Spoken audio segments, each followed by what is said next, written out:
Hi everyone, welcome to Journey into Hopefulness. I have not put out a video for a while, but this week I was feeling particularly inspired to share a message with you that I feel life gave to me this week. I needed to hear it. I thought maybe some of you needed to hear it as well. So on Sunday, my husband Todd and I were hanging out at the house. It was way too cold to go out and do our flea marketing that we do every weekend. So we're just hanging around on our phones, have the TV on in the background. And I noticed that Joel Osteen is on. Well, I'm not really paying too much attention to him until he mentions a fish called the Mariana Snailfish. Well, he had my undivided attention at that point in time because anything having to do with nature or biology automatically gets my attention. So Joel is talking about this tiny fish that lives 5 miles down in the ocean under extreme water pressure. And this fish not only survives under this extreme water pressure, but it's thriving. And part of that is because of the fact that it has very elastic, flexible bones. Its biology, physiology is such that it can do what it needs to do under extreme pressures. Basically, that fish was designed to handle that extreme environment. It was designed to handle extreme pressure. So that gets me to thinking. Of course, I had to get on the internet and I had to research this Mariana snailfish. And what I read about it amazed me even more. You see, this little fish is about the size of 2 cigar lengths. It's not really very big around. It sort of looks like an overgrown tadpole. And what I was reading is that about 5 miles down into the depth of this ocean, the weight of that water would be equivalent to 1,600 elephants stacked on top of each other on top of this fish. 1,600 elephants. That just sort of blew my mind. I mean, that's pretty amazing. I mean, can you imagine 1,600 elephants sitting on top of you? Well, Joel goes on to talk about how, as humans, we also are designed for our environment and for anything that life gives us.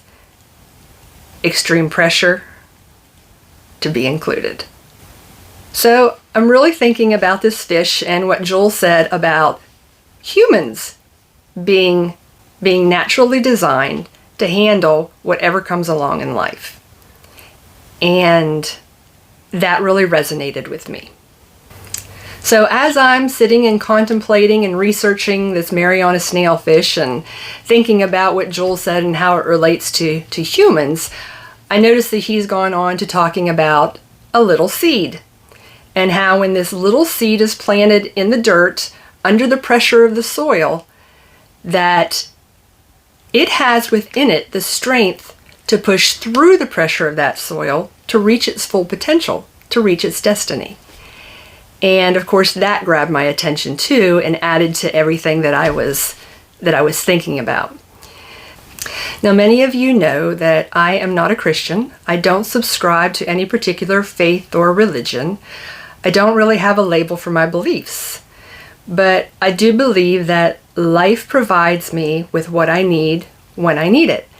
But I have to be willing to keep my eyes and my ears attuned to be able to hear and see what it is that life wants me or needs me to hear and see.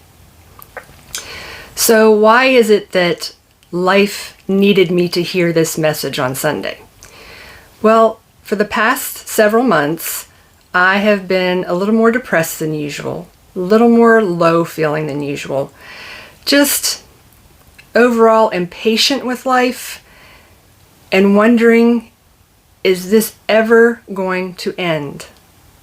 And I know that those are feelings that many of you experience as well, going through the alienation, being away from your children, not having seen them for years, months, weeks, even days can be very frustrating.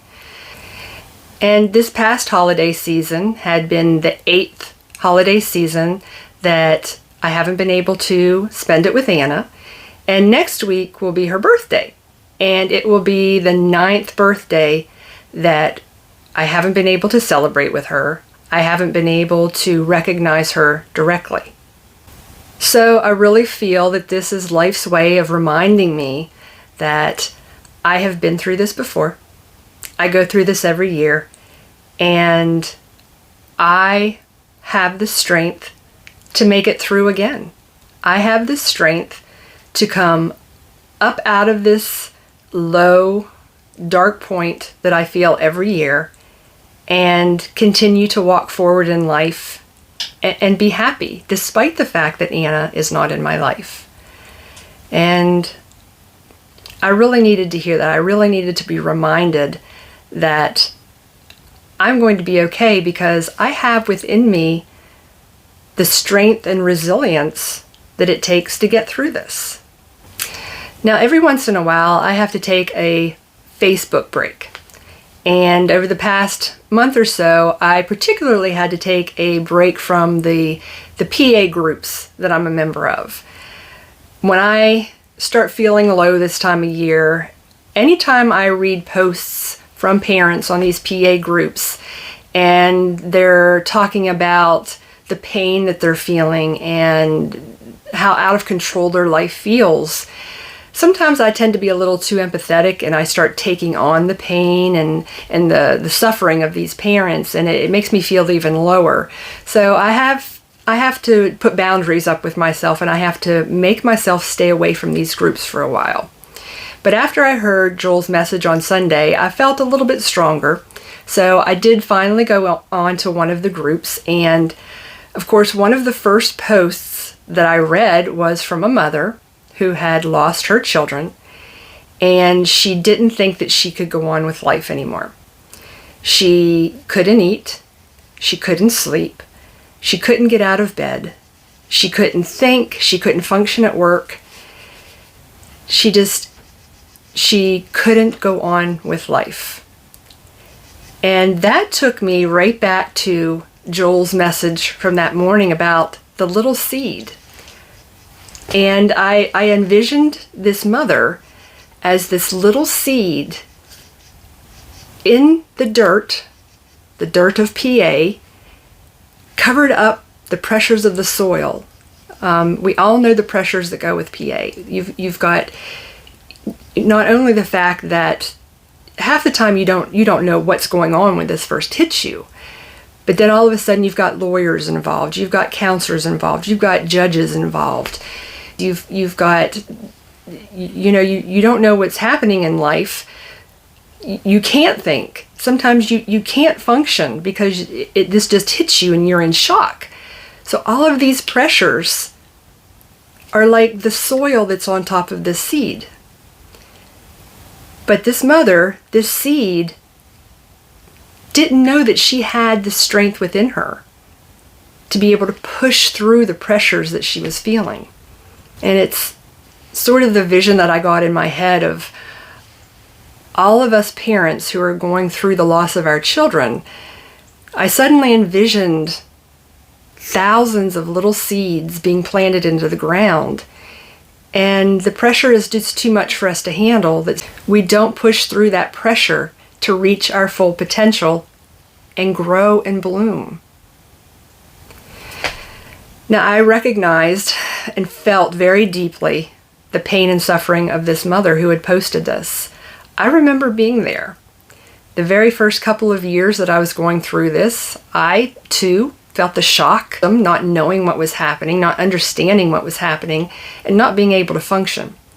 And I stayed in this state for several years until life gave me a wake-up call. And this wake-up call came in the form of health problems. And I knew that if I didn't do something different, that I wasn't going to be around to be a mother to Anna when things changed. I knew that if I wanted to be a role model for Anna, that I needed to change the way that I was living. I needed to rid my life of all the negativity, come up out of my depression, start moving forward, and start living, if that's what I wanted for Anna. In hindsight, I decided to become the seed that germinated, pushed through the pressure of the soil, grew, bloomed, blossomed, and lived, versus the little seed that stayed buried in the soil and died. So basically, I had to search for the things that I could do to get through the pressures of the alienation instead of succumbing to the I can'ts of alienation.